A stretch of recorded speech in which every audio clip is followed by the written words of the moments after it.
Hello, global people. Two chaps, many cultures. Monday is episode 101. Hey, that's a pretty impressive number. And there is something tied to the expression 101. We'll talk about that today. Let's go back to the basics. Check it out.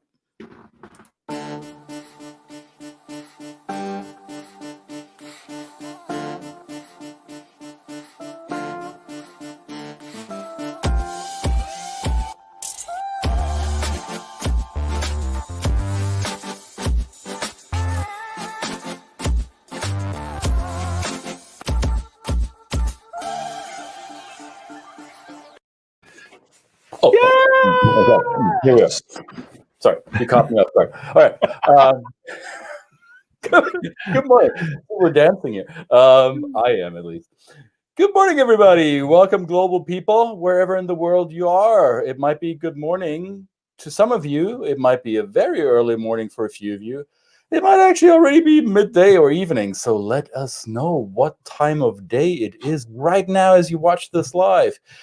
Tell us which part of the world you're in right now as you're watching this. We are curious where in the world you are. Where in the world are you, Brett? I'm at home, Chicago, downstairs. Some people call it the basement. We prefer to call it the lower level. Thank you very much. The lower level. All right. Do you have natural light coming in? No natural light down here. No, because I'm in the dungeon. That's what you call it, dungeon. The dungeon. That's right. Yes. Where, well, it's a good dungeon to be in because I get to do all this creative work down here, and I get to speak to everybody here from here every day. So it's a great place to be. And how are you? Where are you? I am at home in my house. At home is where my house lives. I keep telling people because my home for me is not a concept necessarily tied to a location. Right. Home for me is a feeling, and that can be in many different places. Right now, it's Atlanta, Georgia. Excellent. More than a feeling. More than a feeling. We should make this a singing show. Maybe not. Maybe that's a bad idea. Here, Vali says, "Good morning, Vali. 9:38 in rainy New Jersey, United States." Well, where did the rain come from? Usually the rain comes here first and then goes to the east. I don't know where. We must have missed out in the rain. You may have slept while it passed you. No. So it's a sunny day here in Atlanta. Just sliding that in here. All right. Absolutely. So 101, let's talk about the basics. Or when do we talk about the basics? And where does all this 101 talk come from? Enlighten me, Brett. Enlighten us. Well, we hear a lot about, in academic circles, 101 usually kind of denotes a basis where you kind of start from scratch. This is the base point. Let's put the foundation under the learning that we're going to go forward with. So it really is the first part of, I guess, any ongoing learning and project that you might be partaking in. Okay. It's interesting because to me, as a speaker of English as a second or other language, the term 101 did not register with me for the longest time. I was never taught this expression in English class, and I only picked it up while I was living in the United States. And I had to ask people, so what does this mean, 101? And in high school, I remember going to a U.S. high school, and there were the fellow American students didn't understand my question. Why would he ask such a thing, right? Yeah. So classical case of linguistic and cultural disconnect, because for me, growing up in the 80s and 90s in Europe, 101, the first association that I have with the number 101 is this, which is the live recording of a Depeche Mode album that, as I later learned, was recorded along Highway 101 in Southern California. They recorded it down there in the, I don't know, some amphitheater in Southern California. Great album. If you haven't listened to it, Depeche Mode 101 Live, probably one of their best albums. So that's the first association that I had. So I didn't make that connection to the basics, to the fundamentals. Yeah. So When will we start revising, reviewing? I think that's the word. When do we go back to the basics? In your opinion, when is it time to, as advanced practitioners in the field, when do we lower ourselves into the basement of the basics? Right. Well, I'm just kind of thinking about why it's 101, first of all. And I'm thinking maybe Varley, who's actually an academic, actually person that went to school, like, I mean, to a higher level than we did. Oh, well, maybe not you, but me, So I'm thinking, why 101? That's interesting. Is the assumption, I'm just kind of throwing this out there, something that just came to my mind, which I'll just stream of thought. 101, 101 is the presumption that we've kind of finished our basic school. So we've got to 100. We've finished our basic school. Then we're moving on to a higher level, something more specific. So we've got the 100. Now we're just starting from 101. And that's to your point, is when is it time to do it? It's time to maybe think that we know it all. Time, we've got a couple of suggestions here. So maybe it's time when you want to test the biases that may have snuck back in to your work or the work of the team that you're working with. So because we all have biases and they exist, and we may have done some wonderful work to allay those biases and learn how to how to work through them, and perhaps recognize them and take advantage of the learning that comes to putting those biases down when you're working with people, cross cultures, so on and so forth. But that doesn't mean that they can't sneak back in. I'm thinking that, we just we go through day-to-day work, and all of a sudden some of our confirmation biases start to kick in again. We start to work, we start to see patterns that we kind of recognize. We think, oh, well, that's just the old, what I thought was going to happen, so therefore I know, so it's good to maybe do that, wouldn't you think? I would agree, because I think the basics, they carry this connotation of too simple or very oversimplified and only relevant to absolute beginners. And I would argue that is not exactly the case. I think the basics can be paraphrased as the fundamentals, and without a foundation, your whole building of knowledge will collapse. So without being aware of the basics, of the basis, of the foundational pieces of any type of new knowledge, no matter what you want to build on top of that, will be a bit wobbly. And I like how you phrased it, when the biases sneak back in. I'm not sure about you all. Feel free to comment on this. I think, in my experience, biases don't really go away. We may become aware of them, and we may counteract them or overlay our consciousness and say, okay, I learned this and now I know this, and I can act against my bias because my bias is stupid. It kept me safe in the past, but now that I know more, I can do this. But it at the beginning, it happens consciously. But the root cause of the bias might still be there, because it's been taught when we were really, really little and young and impressionable. And I catch myself. I mean, especially, I've talked about this before on this program. I live in a very black part of the city here in Atlanta. And when I think I've developed a good attitude towards diversity, right?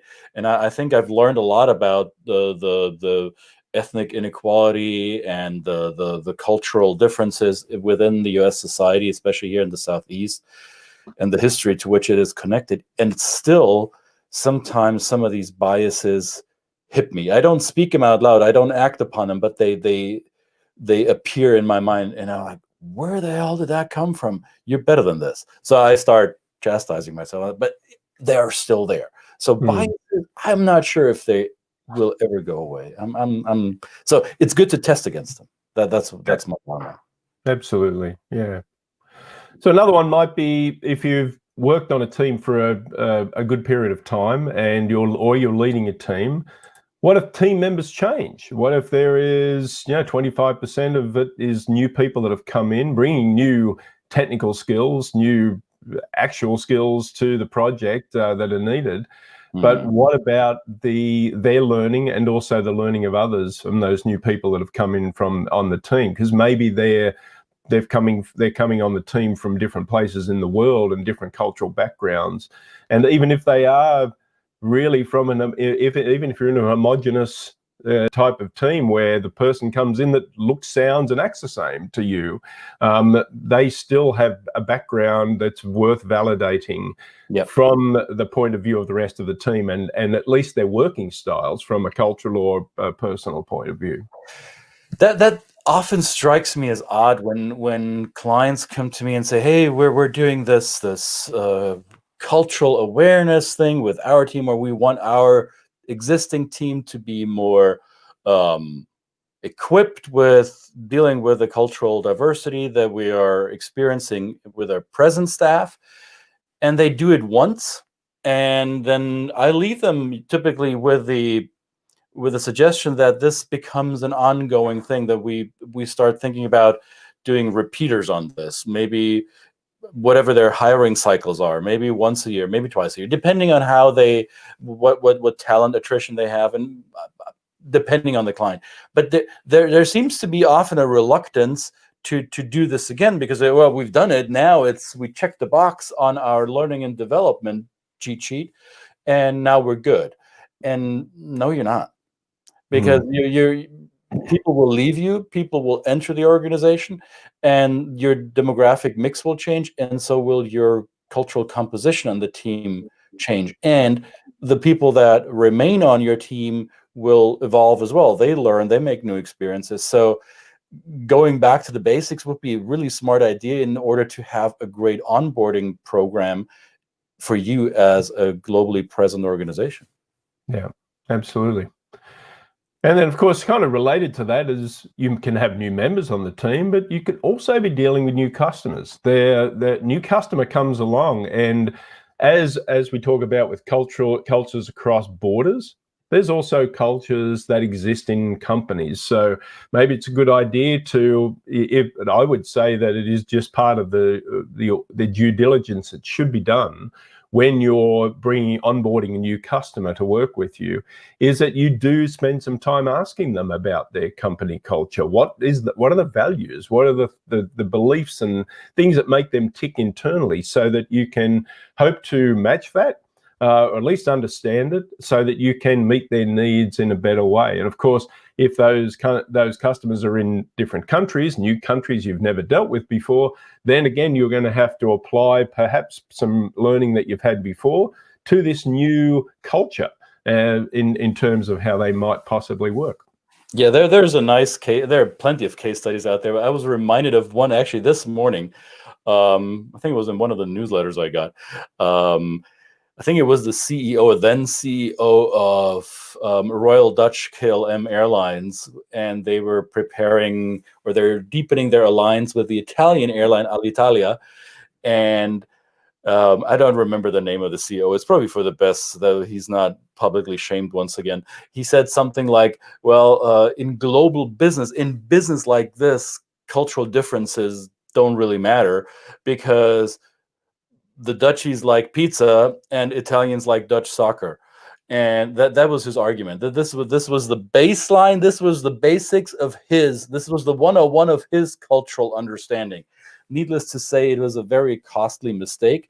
I don't know how many millions they buried with their misperceived merger and alliance. No, the Italians don't love Dutch soccer, neither do the Germans. And yes, most of us love pizza, but that doesn't mean we understand how Italians work, right? So understanding your customers, yes, that's a good. What a segue, huh? Like we prepared this. Took us right there. You're so smart. You're so smart. I didn't plan this, but it fits very well. So, any other examples you can think of? Maybe not on such a big scale. No, I think that, I mean, this is again related because I kind of, maybe they're the same thing. New customers, mergers, acquisitions, internal customers are customers too, right? So to your point, there's the road is paved with mergers and acquisitions that have gone south and squirrely because the culture has not taken time, the cultures have not taken time to assess each other. There's kind of normally this standoff, and they may be in the same business and they might just assume that everything is going to be the same. So it's quite a good point that you bring up. Well, so what about new leadership? What about exactly. Exactly. So once the Dutch CEO makes a statement like this and steers the company in a direction, or flies the company in a direction that did not yield the desired destination, well, at some point he was relieved of his duties. So in comes the new leadership, and how do they know how to balance their new approach to leading an organization with the existing corporate culture? Sure, new leadership is brought in to bring about change or to improve performance. However, you're not swapping out the entire team, or at least most of the times you won't do that. So new leadership, how do you bring them on board with their change ideas, plus with understanding what's going on presently? How do I get the best out of what I'm presented here? So the new boss, when she comes in, she's confronted with an existing corporate culture. I'm saying she or he, whoever, whatever gender, they might be confronted with a team that has developed their ways of doing things, that they want to change. The new leaders, they do want to break that up. However, in order to make changes, you need to know where you start. So you got to go back to the basics. The basics, right? And I think we often think about onboarding. The term onboarding is something that only applies to new employees. Yeah, but onboarding is a process that is just as important for a leader that's moving to a new country or moving into a role where they're managing a new country. So they have to. The onboarding takes place from both sides. They have to be intentional about what their goals are and how they're going to be able to motivate different people from different cultures are motivated in different ways. They respond to different leadership styles in either positive or negative ways. So part of that onboarding should include any cultural considerations, so that new leader kind of knows when to style switch for those particular people that may have a different motivation in how they come to the work. Right. So that's certainly now what about a change of project? So obviously that if a project now brings in aspects of different functions of the organization, those functions of the organization might be different internally, but they also might be different externally in terms of bringing in skill sets from people from other countries. And so that could affect how successful or the transition into that new project is. Yeah. And the common denominator for all these examples is, I think, when we ignore the basics, that's hubris. And I notice this with myself. I'm guilty as charged, because sometimes I attend like training sessions or webinars, or I'm in conversations with people or I follow it online on some social media threads, and there's a conversation ongoing about something that I consider to be something basic that's been dealt with. So my brain is telling me, oh, I know that, which are, in my opinion, the three most dangerous words in any type of learning. I know that tells your brain to not pay attention to whatever else is out there. So I know that is really dangerous, because it ignores the possibility that in a arguably basic conversation, there might be something of relevance to even those of us who are a little bit more advanced, or who think of themselves as more advanced. It's hubris, and I'm fighting it, not on a daily. However, I remind myself that I've been falling into that trap, and it's not served me well. So remind yourselves, when was the last time you thought that you were presented with some information, you read an article, you watched a documentary, or listened to a podcast, or read something online, and your first thought was, I know that. I don't need to pay attention to that. I've been through this. Oh, they're talking about this and that. Yeah, whatever. On to new things. I challenge you. And you know, I always like to say, it's time to think when you think you know all the time. That is something I stand by, and it's always testing. Even when I'm coming to teaching or leading or facilitating a group, from certain countries, I want to go back and I want to retest what I think that I know, because it may have changed. Take a country that's really evolved over a short period of time, like some of the developing countries. These developing countries have now been exposed to different cultures in a way that they haven't been before, and it's actually the experience of the people in those cultures, the business people, the leaders, the people that do the work, has changed because they've either learned to adapt in some way, or they've learned, and the new people that have been exposed to their ways of thinking have adapted as well. So even assessment tools that we use, constantly refreshing those, thinking about what has changed in the last 10. Business is fast, especially in today's global world. It's going fast. It's evolving quickly. You need to test your assumptions. Yep. So Vali says here, and also creates an othering or a predisposition to exclude people from the conversation.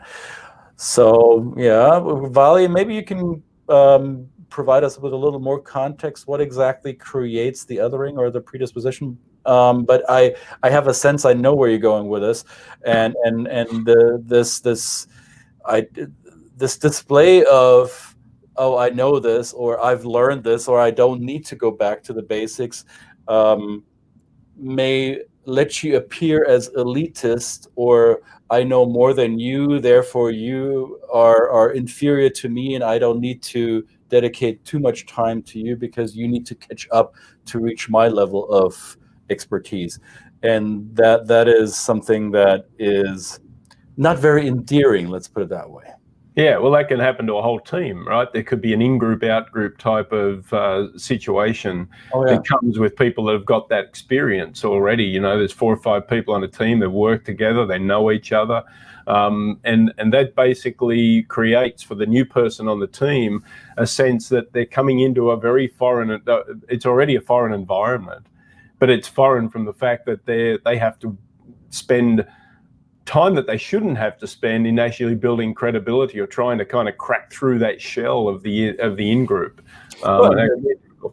There are these stereotypes of corporate silos who apparently do this often. I've seen it often with clients. There's R&D or product development, the engineers in the organization. On the other hand, you have sales and marketing. Right, the one department are the brains and the thinkers who put together the product and make it the best possible product, so they think. And on the other hand, there are the people who are customer facing, who are selling that stuff, and they don't necessarily always work well together because R&D often thinks very highly of themselves and doesn't really appreciate these salespeople. Yeah, they're good talkers, but they don't understand what we're doing. And the salespeople say, well, these are lovely developers and they're great engineers, but do they always really understand what our clients really want? So are they cooking in their echo chamber and coming up with brilliant ideas to themselves, or are they serving the clients that we're talking to? So that could be that kind of disconnect, right? Well, I was just brought to mind what Kyle Hegarty said back when we interviewed him. That experience of having that manager say, just slap a dragon on it, right? Testing it, right? That was when it comes to products that you think, we didn't point that out. Products that you've developed and that have been working in your culture, and then you try and launch that product in another country. Then how do you do that effectively? You need to go back to basics. You need to learn the culture, what's acceptable, what's the messaging, what's the proper marketing in that culture. And as Kyle said, not just slap a dragon on it and think it's going to work in that particular culture because you think that's what the customer wants to see. If you don't want to slap a dragon on it, you could slap a Dalmatian on it. There's 101 of them. There That's you go. right. But that's an option. That is an option. There's many 101s you can do. That's a good movie, by the way. Yeah. All right. This is good. This is, I think, a good start in the week. Remember, people, never stop learning. Quit the sentence, I know that, because chances are you don't. And even if you do, it won't hurt reminding. There is this formula, and I should have looked this up before we went online. Now I forgot it. I want to say it's 24/7/10, I think, is the formula that is used in accelerated learning. If you learn something new, you want to repeat it 7 days in sequence. So 7 consecutive days, you want to review the learning. And after 24 hours, and only 10 minutes at a time. So you learn something new today, 24 hours later, you take 10 minutes to review it, and you do that in 7 consecutive days. That's how you anchor in the knowledge. That's how you go back to basics on a daily. Works for me. I think Absolutely. It'll work. Cool. If it works for some, try it. New ideas. So what makes it effective learning for you, and hopefully maybe test that out on your colleagues and maybe your friends. Maybe your friends first, because they might understand. Maybe your family. If you have friends, you'll find that out, because it's in the US. Thanksgiving is upcoming, so your family will be very close. So you'll find out how your family are your friends. All right. Absolutely. We'll see you again tomorrow. Thank you, guys. Bye-bye. Bye.